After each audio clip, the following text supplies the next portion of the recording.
Hello student, good afternoon all of you. How are you all? उम्मीद करता हूँ सब बच्चे होंगे, बेहतरीन होंगे। बच्चों, आज 30 जून को आपका मैथ्स का एग्ज़ाम हुआ था और ये एग्ज़ाम बहुत इजी था। और हम लोगों ने कल जो लाइव सेशन लिया था मैथ्स के इंपॉर्टेंट क्वेश्चन का, उसमें से 30 आउट ऑफ 30 सारे के सारे क्वेश्चन उसी पेपर में से आए हुए हैं, उसी लाइव सेशन से आए हुए हैं गाइस। तो उम्मीद कर रहा हूँ कि आपका पेपर बहुत अच्छा होगा। हम इसकी जो आंसर सीट है उसकी बात कर लेते हैं। देखिए, फर्स्ट क्वेश्चन जो है वो निखिलम यानी वैदिक मैथ से आया हुआ है। और ये निखिलम का मैंने आपको बोला था कि निखिलम का क्वेश्चन आएगा, वर्ग ज्ञात करना है आपको।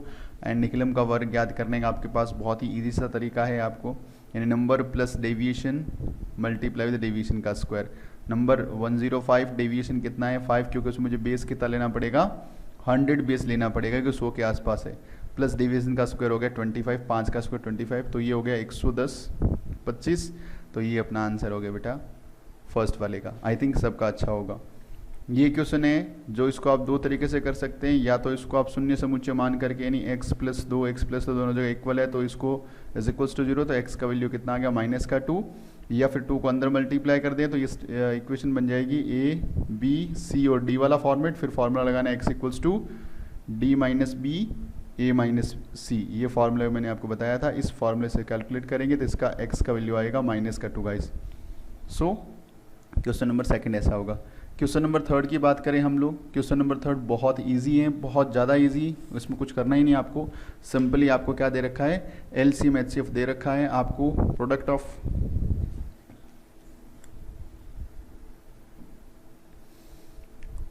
गाइस, क्वेश्चन नंबर थर्ड की बात करते हैं। ये देखिए, प्रोडक्ट ऑफ 2 नंबर और आपको एचसीएफ दे रखा है, एलसीएम से पूछा है आपको फॉर्मूला लगाना है first number multiply with second number, या इसके जगह लिखते हैं प्रोडक्ट ऑफ नंबर। हमेशा हम लोग प्रोडक्ट ऑफ नंबर यानी संख्याओं का गुणनफल इज इक्वल्स टू होता है एलसीएम गुणा एचसीएफ। तो यहाँ पे आपको एचसीएफ आपको दे रखा है, प्रोडक्ट ऑफ 2 नंबर दे रखा है, और आप इसको कैलकुलेट करते हैं तो इसका आंसर आप जगह आ जाएगा 720। फॉर्मूला ये यूज़ करना है, आंसर आपका 720 आ जाएगा गाइस। क्वेश्चन नंबर 4 ट्रिग्नोमेट्री से बहुत ही ईजी है। cos 30 का वैल्यू रखना है, यहाँ पे cos 30 का वैल्यू रखना है, यहाँ पे सिंपल वैल्यू रखना है, कुछ नहीं करना है, यहाँ पे उसका क्यूब करना है। cos 30 का वैल्यू √3/2 होता है, और यहाँ पे क्यूब करना है तो √3/2 का क्यूब, √3 का क्यूब हो गया 3√3, और 2 का क्यूब हो गया बेटा 8। इसको कैलकुलेट करेंगे आप तो आपका आंसर आ जाएगा 0। सो गाइस, बहुत ईजी है। आई थिंक ये सबका अच्छा सही से हुआ होगा, इसमें कोई प्रॉब्लम नहीं है। नेक्स्ट क्वेश्चन जो हैं ये भी ट्रिग्नोमेट्री से हैं, एंड ट्रिग्नोमेट्री वाले क्वेश्चन डेफिनेटली बहुत इजी होते हैं, एंड दोनों एक जैसा ही क्वेश्चन है। मतलब इसमें आपको ज़्यादा कुछ नहीं करना। देखिए, सेक एंड कॉसेक कॉम्बिनेशन होता है। सेक 36 को लिखा जा सकता है कोसेक 54, क्यों? क्योंकि सेक 36 इक्वल्स टू हो सकता है sec 90 minus 54, and sec 90 minus theta क्या होता है बेटा, कोसेक थीटा। तो ये इक्वल्स टू क्या हो जाएगा, ये इक्वल्स टू हो जाएगा कोसेक 54, यानी ऊपर भी कोसेक 54 नीचे भी कोसेक 54, सेम सेम कैंसिल हो गया, आंसर आ गया 1। सिमिलरली यहाँ पे आंसर कितना आ जाएगा 1, 1 माइनस 1 आंसर कम्स 0। तो इसका आंसर भी बचा क्या आएगा, 0 आंसर आएगा। ठीक है गाइस, तो ये दो ट्रिग्नोमेट्री क्वेश्चन थे। क्वेश्चन नंबर जो 6 हैं ये आपका आया था चैप्टर नंबर 10 से, लोकस से आया था। किसी त्रिभुज के शीर्ष से समदूरस्थ बिंदु right the point of equidistant from vertex of the triangle, यानी किसी भी ट्राइंगल के जो वर्टेक्सेज होते हैं, जो शीर्ष होते हैं, उनसे इक्वल डिस्टेंस जो निकालते हैं हमेशा, वो डिस्टेंस हमेशा होती है परिकेंद्रक होती है आपकी, सरकम सेंटर होती है बेटा। परिकेंद्रक इसका आंसर होगा, परिकेंद्रक या सरकम सेंटर। अगला क्वेश्चन जो क्वेश्चन नंबर 7 है, रेडियस आपको 5 सेंटीमीटर दे रखी है और केंद्रक से इतनी सेंटीमीटर दूर है, तो स्पर्शरेखा की लंबाई, यानी आपको क्या करना है, find the length of tangent निकालना है। रेडियस गिवन है and is drawn the point 13 centimetre away from the centre of the circle, यानी एक सर्कल का सेंटर है और इसके सेंटर से 13 सेंटीमीटर दूर, 13 सेंटीमीटर दूर एक पॉइंट है। इस पॉइंट से यहाँ पे इसने टेंजेंट डाल रखी है सर्कल के ऊपर, और उसका रेडियस दे रखा है 5। तो बेटा सिंपल सा है, हमने बताया था यहाँ पे क्या बनता है 90 डिग्री, यानी इस ट्राइंगल पे लग जाएगा Pythagoras theorem, and Pythagoras theorem से 90 के सामने वाला हाइपोटेन्यूज यानी कर्ण आपको दे रखा है 13, हाइपोटेन्यूज 13 दे रखा है, ये आपका 5 परपेंडिकुलर मान लीजिए, कैलकुलेट करेंगे बेस कितना आ जाएगा 12 सेंटीमीटर गाइज। अगला क्वेश्चन नंबर 8, प्रोबेबिलिटीज, ये प्रोबेबिलिटी चैप्टर से, और 4 से छोटे अंक आने की प्रायिकता। 4 से छोटे अंक कौन कौन से होते हैं? 1 2 3, 3 होते हैं, तो 3/6, तो इसका आंसर आ जाएगा बेटा 1/2। बहुत ईजी है, कुछ नहीं है इसमें तो। नेक्स्ट क्वेश्चन, पीओसी का full form pollution and control, यानी प्रदूषण नियंत्रक सर्टिफिकेट, या इसको हम लोग सर्टिफिकेट बोलते हैं, कोई दिक्कत नहीं है। अगला क्वेश्चन एपी से है, मतलब आपका रोड सेफ्टी से, लेकिन एपी से बना है। पहला 3 सेंटीमीटर, एक कार 3 मिनट में पहला, 6 मिनट में दूसरा, 9 मिनट में तीसरा ऐसा सिग्नल पार करती है, तो 13वां सिग्नल कब पार करेगी? यानी आपको यहाँ पे A13 निकालना है, A13 निकालना है। A13 का फॉर्मूला A+12D होता है। A का वैल्यू तुम्हारे पास 3 गिवन है, D का वैल्यू भी देखिए 3 से बढ़ रहा है, तो D का वैल्यू भी 3 है, A का वैल्यू भी 3 है। इसको आप कैलकुलेट करेंगे तो आपका आंसर आ जाएगा बेटा दैट इज 39। कितना आंसर आ जाएगा? 39 इसका राइट आंसर होगा। चलिए, सेक्शन ए कंप्लीट हो गया। उम्मीद कर रहा हूँ कि सेक्शन ए में सब बच्चों के बहुत ही बेहतरीन और अच्छे क्वेश्चन हुए होंगे। सेक्शन बी का पहला क्वेश्चन वैदिक मैथमेटिक्स से, सूत्र परावर्ती है। सूत्र परावर्ती जब भी निकालना हो तो आपको देखना है इसका जो डेविएशन है, तो इसका बेस आपको 100 लेना पड़ेगा, तो 100 - 123 नंबर माइनस ये अपने को करना था, तो इसका deviation suppose 20 number 123 minus base हो गया 100, तो इसका डेविएशन जो आता वो डेविएशन आता आपका 23, लेकिन इसमें सूत्र परावर्ती है तो क्या करना पड़ेगा? मुझे दोनों को माइनस में लेना पड़ेगा, यानी इसके सिंबल को चेंज करना पड़ेगा, एंड फिर डेविएशन का सिंपल सा फॉर्मेट आपको लगाना है, और डेविएशन के उसमें सूत्र परावर्ती लगाना है। एंड सूत्र परावर्ती के लिए आप जानते हैं कि सूत्र परावर्ती में मैं 2 नंबर ले रहा हूँ, यदि यहाँ पे 2 नंबर यहाँ पे ले रहा हूँ, तो देखिए यहाँ पे तो ऊपर आ जाएगा 123, मैं इसको यहाँ पे कर देता हूँ, सॉरी यहाँ कर देता हूँ, यहाँ पे आ जाएगा 123, और नीचे इसका जो हम लोगों ने जो निकाला है डेविएशन ये, और यहाँ आपका नंबर 148, ये 2 नंबर है तो 85 यहाँ आ जाएगा। और जस्ट लाइक दी जो निखिलम है उसी मेथड से करना है, बहुत ही इजी क्वेश्चन है, और आप इसको कैलकुलेट करेंगे तो आपका इसका आंसर आ जाएगा 121, और रिमाइंडर आ जाएगा आपका 02। तो इसका शेषफल 2 आएगा और इसका भागफल 121 आएगा, यानी इसका जो डिवाइज़र है जो क्वेश्चन है वो 121 है, और रिमाइंडर शुड बी 2। तो गाइज आई थिंक ये कर लिया होगा आप लोगों ने। क्वेश्चन नंबर 12 मैंने बताया था आप लोगों को कि ये सिर्फ आपको क्या करना है, चेक करना है कि शांत है अशांत प्रकार का है बिना विभाजन प्रक्रिया के। तो 7/8 दे रखा है, तो आपको 7 गुणा में 8 गुणा 10 दे रखा है, ये तो 10 है ही, कोई दिक्कत नहीं है। बचा हुआ जो नंबर है वो भी क्या है 2⁻³ है, तो 10 तो डेफिनेटली यदि सिर्फ 10 होता तो ये शांत प्रकार का यानी टर्मिनेटिंग होता ही होता, और इसके अलावा यहाँ पे सिर्फ 2 है तो भी क्या है ये शांत प्रकार का है, यानी जिसके जो यूँ बोल सकते हैं कि जिन अब एक्सप्रेशन निकालना है ना इसका अपने को, ठीक है, तो जिन नंबरों के डिनोमिनेटर में शेष में जो उसका जो हर होता है, हर के अंदर या तो 2 हो या ओनली 5 हो या दोनों हो, तो इसमें क्या है बेटा दोनों है। देखो 7/8 × 10 बोल दूँ मैं, तो 7/में 2⁻³ × 10 बोल दूँ मैं।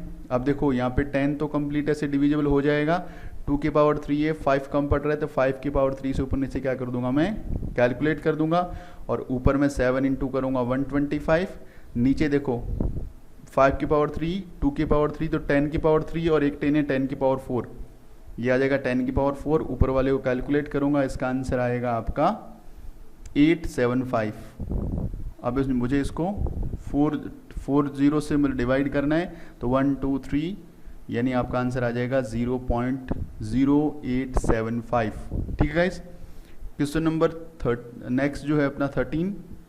क्वेश्चन नंबर 13 में क्या था, सिंपल सा आपको देखिए, केंद्रक 14 सेमी त्रिज्या के वृत्त के त्रिज्या खंड द्वारा आंतरिक कोण आपको थीटा दे रखा है, और रेडियस दे रखी है, त्रिज्या दे रखी है, और कोण दे रखा है। लघु त्रिज्या खंड के चाप की लंबाई यानी L निकालना था। L का फॉर्मूला θ/360 × 2πr, इसमें वैल्यू पुट करनी थी एंड कैलकुलेट करना था। सिंपल सा क्वेश्चन था, तो L का वैल्यू यहाँ से आता बेटा 22। आप चेक कर लेना अपना क्वेश्चन, आपका आंसर 22 है या नहीं है। चलिए क्वेश्चन नंबर 14 की तरफ चलते हैं। ये शंकु का आधार व्यास दे रखा है, यानी त्रिज्या आपको दे रखी है, त्रिक ऊंचाई यानी L आपको दे रखा है, तो आपको शंकु का संपूर्ण पृष्ठीय क्षेत्रफल निकालना है। फॉर्मूला क्या होता है TS या संपूर्ण पृष्ठीय क्षेत्रफल का क्या होता है, पाई आर ब्रैकेट में एल प्लस, इतना ही फॉर्मूला होता है या कुछ और होता है? ठीक है गाइस, अब आपको इसमें करना कुछ भी नहीं है, आपको एल आपके पास है, आर आपके पास है, जस्ट वैल्यू पुट करनी है एंड आपका आंसर आ जाएगा गाइस। तो बहुत ही इजी है इसमें, और इसका आंसर आएगा 704। मैं आपको डायरेक्ट आंसर बताता हूँ 704।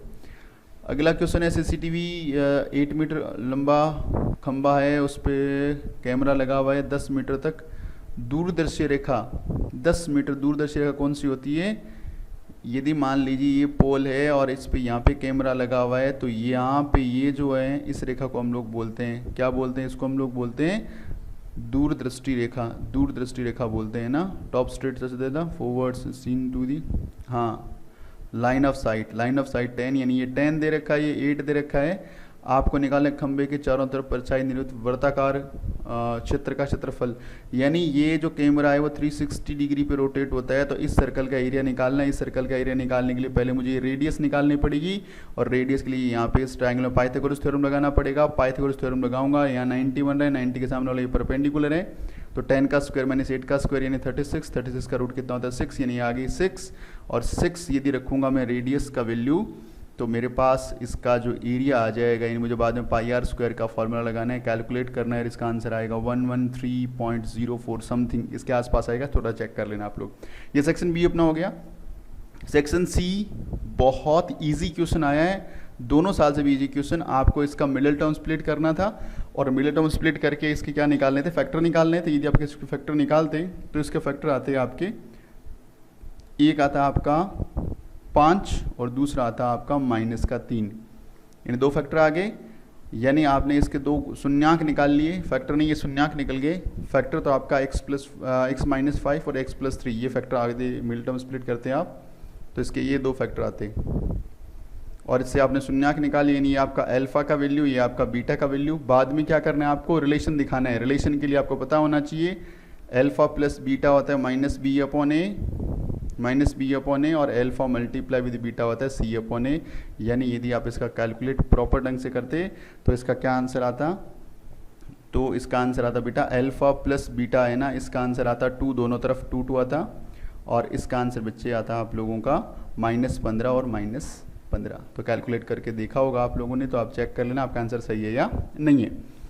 अगला क्वेश्चन एपी से है, यदि किसी समांतर श्रेणी में दूसरे और तीसरे पद का दूसरा और तीसरा पद आपको दे रखा है, और आपको श्रेणी के पहले 61 पदों का योगफल निकालना है, यानी आपको A2 दे रखा है 24, A3 आपको दे रखा है 28, तो A3 में से A2 माइनस करेंगे आप तो डेफिनेटली D आ जाएगा, तो 28 में से यदि 24 माइनस करा D, तुम्हारे पास कितना आ गया? 4 आ गया। तो D का वैल्यू तुम्हें गिवन है बेटा, और D का वैल्यू यदि आप A2 में रख दो, क्योंकि A2 इक्वल्स टू क्या होता है? A2 इक्वल्स टू होता है A प्लस D, यहाँ पे आपने 4 रख दिया, A2 आपको 24 दे रखा है, ये 4 को उधर लेके गए, तो A का वैल्यू आ जाएगा बेटा 20। तो A का वैल्यू 20, D का वैल्यू 4, SN का फॉर्मूला लगाना है, सम निकालना है ना आपको, योगफल। तो SN का फॉर्मूला आपको पता होना चाहिए कि SN का फॉर्मूला क्या होता है। SN का फॉर्मूला मैं यहाँ लिख देता हूँ, SN equals to n/2 2a plus n-1d।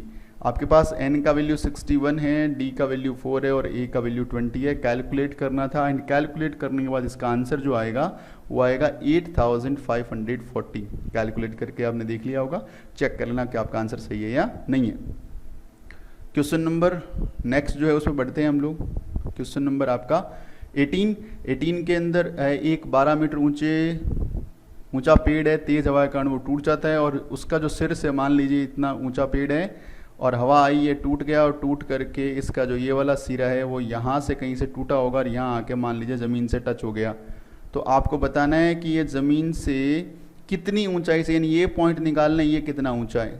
Total आपको लेंथ बच्चे पता है कितनी है? 12 है, तो आप इसको मान लीजिए एक बार के लिए x, और ये हो जाएगी आपका 12 माइनस एक्स, वो x, और ये 12 माइनस एक्स, एंगल कितना दे रखा है 30, यानी आपको आपके पास क्या है? हाइपोटीनियस है, आपके पास क्या है? परपेंडिकुलर है। हाइपोटीनियस अपॉन परपेंडिकुलर या परपेंडिकुलर अपॉन हाइपोटीनियस, तो x upon 12 minus x is equals हो जाएगा साइन 30 डिग्री, और साइन 30 डिग्री से आप कैलकुलेट करेंगे तो x का वैल्यू आ जाएगा बेटा 4। तो आई होप कि आपका ये क्वेश्चन समझ में आ गया होगा। इसमें चेक कर लेना आपका आंसर 4 आ रहा है नहीं आ रहा। क्वेश्चन नंबर 19 बहुत इजी क्वेश्चन है, बहुत इजी क्वेश्चन है, कुछ भी नहीं करना आपको इसमें। देखिए एक ही बेस पे दो ट्रायंगल बनाने हैं, आपने BC बेस ले लिया, एक ट्रायंगल बना दिया आपने ABC। थोड़ा सा यहाँ बना लेता हूँ, ये देखिए ये बोला B, ये बोला C, ये बोला A, एंड दूसरा ट्रायंगल भी इसी बेस पे बना दिया, इसका नाम दे दिया सपोज D। इसका नाम क्या दे दिया आपने? D। तो ये आपका ट्रायंगल बन गया guys. Wait for while, okay. मैंने दूसरा ट्रायंगल मैंने सपोज ये बना दिया, ये बन गया ट्रायंगल आपका D। डायग्राम आई थिंक आपने ऐसा बनाया होगा। इसके लिए क्या करना था आपको? इसके लिए पहले तो इन दोनों को मीट करा देना था, अपोजिट वर्टेक्सेस को, इनको इन्हें डायगोनल डालना था। दूसरा एक परपेंडिकुलर आपको यहाँ से ड्रॉ करना था, एंड दूसरा परपेंडिकुलर आपको यहाँ से ड्रॉ करना था गाइस। ये दो परपेंडिकुलर ड्रॉ करना था, और ये दो परपेंडिकुलर ड्रॉ करने के बाद ये वाला जो छोटा ट्रायंगल है, इस छोटे ट्रायंगल के सिमिलर प्रूफ करना था। क्यों? क्योंकि परपेंडिकुलर में ये एंगल 90 डिग्री, इसमें ये एंगल 90 डिग्री, एंड साथ में एक एंगल ये कॉमन है, वर्टिकली अपोजिट एंगल, यानी डबल ए क्राइटेरिया से दोनों ट्रायंगल क्या हो जाते हैं? सिमिलर हो जाते हैं। और सिमिलरिटी का बाद में फॉर्मूला लगा कि दोनों को डेफिनेटली आप एरिया, क्योंकि दोनों का आप सिमिलर कर देते हैं, ये दोनों ट्रायंगल क्या हो जाते हैं? आपके सिमिलर हो जाते हैं।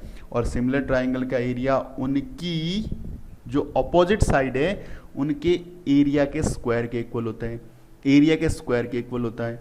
और एरिया के स्क्वायर के इक्वल होता है, ये प्रॉपर्टी अपने को वहाँ पे लगानी थी, और या फिर डायरेक्ट इनका एरिया निकालना था। ये प्रॉपर्टी लगाने की जरूरत नहीं थी, डायरेक्ट आप एरिया लिखते, आप एरिया ऑफ ABC, तो फॉर्मूला लगता 1/2 बेस इंटू हाइट। तो बेटा बेस इंटू बेस हर बार क्या रहता? BC रहता। इसकी हाइट क्या रहती? इसकी हाइट रहती AM, मान लीजिए इसकी हाइट क्या रहती? DN रहती। तो AM/DN इसका आंसर आता। पहले यहाँ पे AM/ सपोज DN आ गया। बाद में क्या करना था? आपने दोनों छोटे ट्रायंगल को सिमिलर प्रूफ कर रखा था, तो AM/DN को चेंज किस में कर देते? AO/DO से। आई थिंक आपने जिसने किया होगा उसको समझ में आ गया होगा कि ज़्यादा कॉम्प्लिकेट नहीं था, बहुत ही सिंपल था, एंड मुश्किल से 7-8 लाइनें क्वेश्चन था। गाइज अगला क्वेश्चन बहुत इंपॉर्टेंट है। इसमें ये तीनों के तीनों जो हैं इक्वल दे रखी है, डेफिनेटली ये रेडियस से इक्वल होनी है। और आपको सिर्फ क्या करना था इसमें? सिर्फ क्या करना था?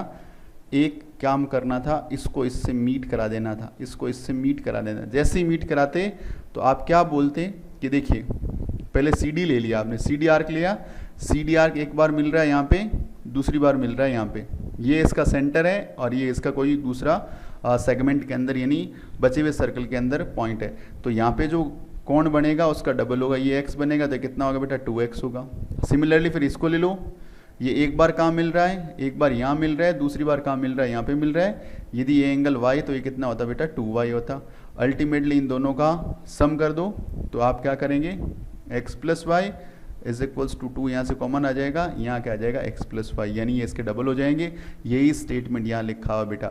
ये सारा का सारा x + y को ऐड करके इसने a बोल दिया, एंगल a है, और ये किसके 2 टाइम है?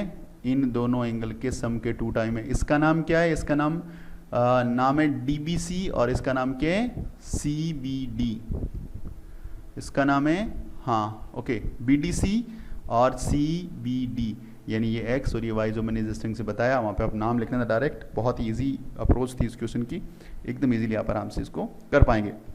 अगला क्वेश्चन कल ही सॉल्यूशन हम लोग परसों क्लास में सॉल्यूशन भी किया था। इसका करना कुछ नहीं है आपको, इसमें एक ट्रायंगल बनाना था, इस ट्रायंगल के नीचे एक इस ढंग से सर्कल बनाना था जो उसकी साइड्स को टच करके निकले ऐसे, और बाद में क्या करना था? इसको वैल्यू पुट करनी थी आपको A, B, C। इसका नाम आप मान लीजिए आपने दे दिया Q, और इसका नाम दे दिया मान लीजिए R। फिर आपको प्रॉपर्टी पुट करनी थी, क्योंकि ये जो पॉइंट है इसका नाम मान लीजिए P दे दीजिए, ये पोर्शन इसके इक्वल होगा और ये पोर्शन इसके इक्वल होगा। क्यों? क्योंकि एक्सटीरियर पॉइंट C है या B है, ये एक्सटीरियर पॉइंट कौन सा है? C है। फिर आपको पैरामीटर लिखना था AB + BC + CA, यानी क्या लिखना था? AB + BC + CA = perimeter of triangle. अब AB का AB, CA का CA रहने दीजिए, BC को चेंज कर देंगे BP + CP में, और BP को बाद में BQ से चेंज कर देते, CP को बाद में CR से चेंज कर देते।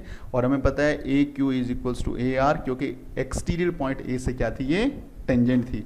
तो इसी ढंग से आप कैलकुलेट करते तो AQ = ये आ जाता हाफ ऑफ दी पैरीमीटर।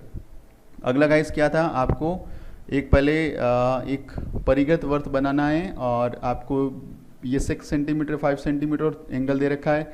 तो इसका पहले रफ डायग्राम बनाना था आपको। ABC BC कितना दे रखा है, ये आपको 6 दे रखा है, AB कितना दे रखा है 4.5 दे रखा है, और एंगल B कितना दे रखा है 60 दे रखा है। जैसे आप रफ डायग्राम बने आपके दिमाग में आ गया कि डायग्राम ट्रायंगल बनेगा कैसे। पहले BC खींचेंगे 6 सेंटीमीटर, इस पर 60 डिग्री एंगल बनाएंगे आप, और फिर 4.5 का आर्क निकाल देंगे, और ये आर्क जहाँ पे लगेगा वहाँ से मिला देंगे, C आ जाएगा बेटा।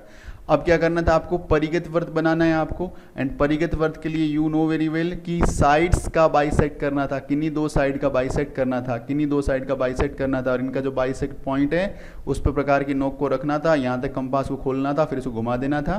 तो इस ढंग से आप क्या बन जाते हैं, यहाँ पे एक जो परिगत वर्त है वो बना पाते, आप सर्कम सर्कल यहाँ से बना पाते। अगला क्वेश्चन बच्चों, रेडियस आपको गिवन है और एंगल सबटेन बाय द कोड that is 90 degree, find the area of minor segment. Segment के लिए फॉर्मूला मैं लिखवा चुका हूँ, क्या लिखवा चुका हूँ, θ/360 into pi r square minus half r square sine theta. तो गाइस ये फॉर्मूला था, इस फॉर्मूले में वैल्यू पुट करनी थी, रेडियस आपको गिवन है, थीटा आपको गिवन है, जस्ट कैलकुलेट करना था, और इसे कैलकुलेट करने के बाद जो इसका आंसर आता दैट इज 126, ये इसका आंसर था 126। सो गाइस आई थिंक आप लोगों ने इसको कर लिया होगा। ये गोले की रेडियस आपको दे रखी है, इसको पिघलाकर इतने दो अलग अलग क्या बना रहे हैं, बेलन बना रहे हैं। तो गोले का जो वॉल्यूम होगा वो बेलन के वॉल्यूम के इक्वल होगा, बेलन के वॉल्यूम के क्या होगा, इक्वल होगा, यानी volume of the sphere is equals to volume of the cylinder होगा। इसका फॉर्मूला, वॉल्यूम का formula 4/3 pi r, 4/3 guys sorry 4/3 pi r square, और इसका वॉल्यूम होता है पाई आर स्क्वायर एच। बस कैलकुलेट करना था, आपको सारी चीज़ें गिवन है, आपको बताना था ऊंचाई। गाइस 1 मिनट के लिए, ओके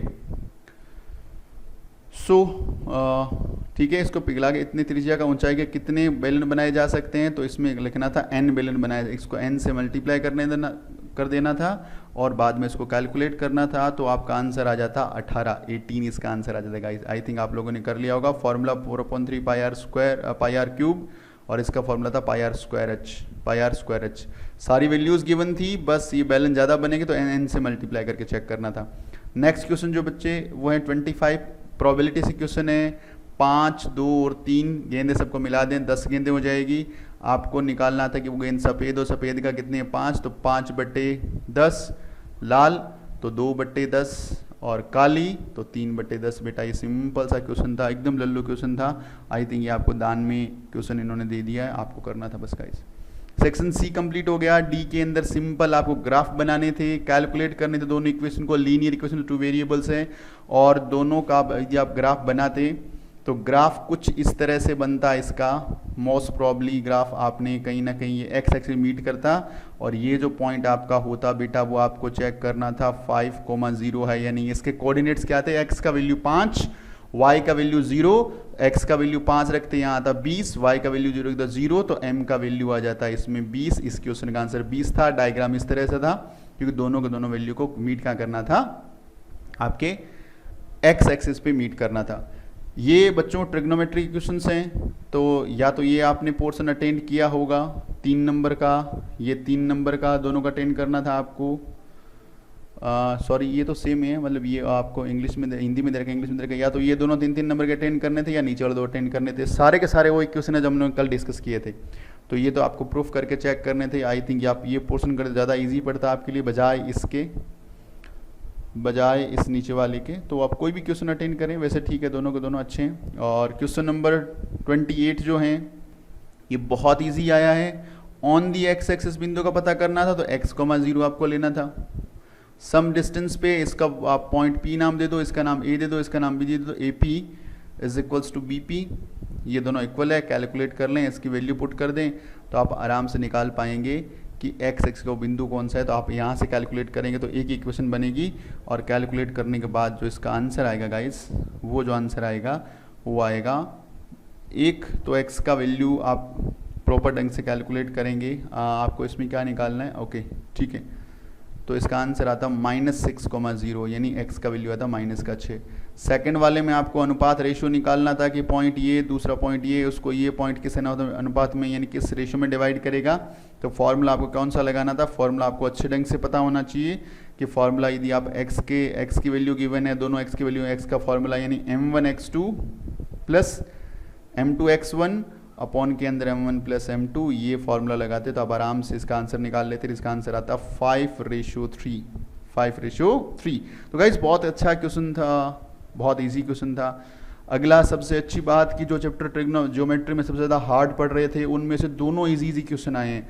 पहला ये थ्योरम आई है कि भाई किसी भी सर्कल के अंदर यदि यहाँ से कोई आर्क लिया, इसको एक बार मैं सेंटर में मिलाऊँ, एक बार कहीं रिमेनिंग पार्ट में मिलाऊँ, तो ये जो एंगल बनता है रिमेनिंग पार्ट वाला, ये एंगल x बन रहा है, तो ये इसका ट्वाइस यानी 2x होता है। ये सिंपल सा जो थ्योरम थी प्रूफ करनी थी, हम लोगों ने इस पर कल खूब सारा काम किया था। और ये क्वेश्चन एकदम हलवा क्वेश्चन आया आपको, इसमें सेम डेटा का मीन निकालना था और सेम डेटा का मोड यानी माध्य और बहुलक निकालना था। माध्य के लिए आप फ्री थे, मोड के लिए मीन के लिए फ्री थे आप, कि किसी भी फॉर्मूले से मीन निकाल सकते थे। तो इसका मीन का यदि आपने आंसर निकाला होगा तो डेफिनेटली इसका आंसर आया होगा 20 मीन। इसका देखिए माध्य जो आया होगा, जो इसका मीन आया होगा वो 23.25 आया होगा। और यदि इसका जो मोड आपने निकाला होगा, बहुलक आपने निकाला होगा, तो मोड का वैल्यू आएगा 23.33।